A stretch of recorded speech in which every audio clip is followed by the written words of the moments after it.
Capital Studios Pro. Braga chokopa kushana sekuru gokwe. Chanzo the fabulous Malabishi.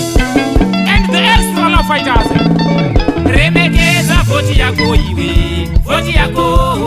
Voti yako mwanangu.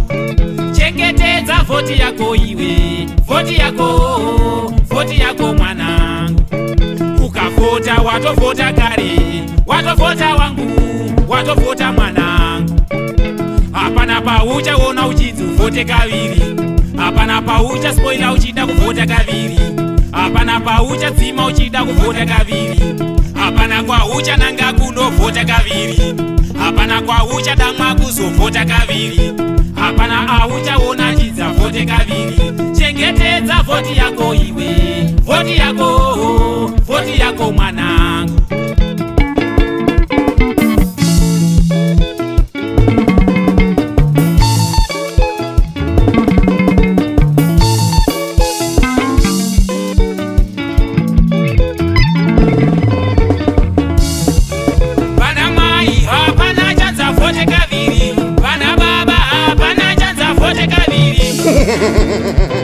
Tomboti ndoba munini wapedza kunyora form 4 pamabhuku primary school.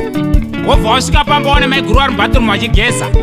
Wobva wati maiguru tokumbira kabhutsu duku dzamukoma dzedza vasingachakwani ndongopfeka kuenda kunovhota. Maiguru wobva wati nekavoisi kavo kerudo kaya. Hai bvai apa ndokuzivai bamunini kuti munda unoona mabhebhi chitora pasi pemubhedha mupfeke.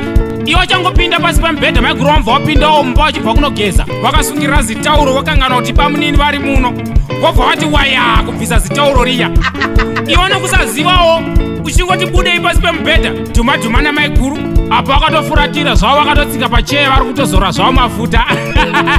Vanopfeka stereki. Apa usakanganwa kuti maiguru zidhudhlaka. Apa unotombovachiwa chikorobha zvavo. Apa mukoma watoripo mupurisa akatoenda kunochengeta tende riya rekuvhotesa riya. Mubvunzo wongoya kwamuri maiguru nabamunini. Makarejesta kuvhota here? Shuga inopera ichinaka. Vota mayuti vota. Shakisai mukana. Vota masimba vota. Shakisai mukana. Voti yako mwana. Hapana paucha ona uchidzi vote kaviri. Hapana paucha spoiler uchida kuvota kaviri. Hapana paucha dzima uchida kuvota kaviri. Hapana kwa ucha nanga kunovota kaviri.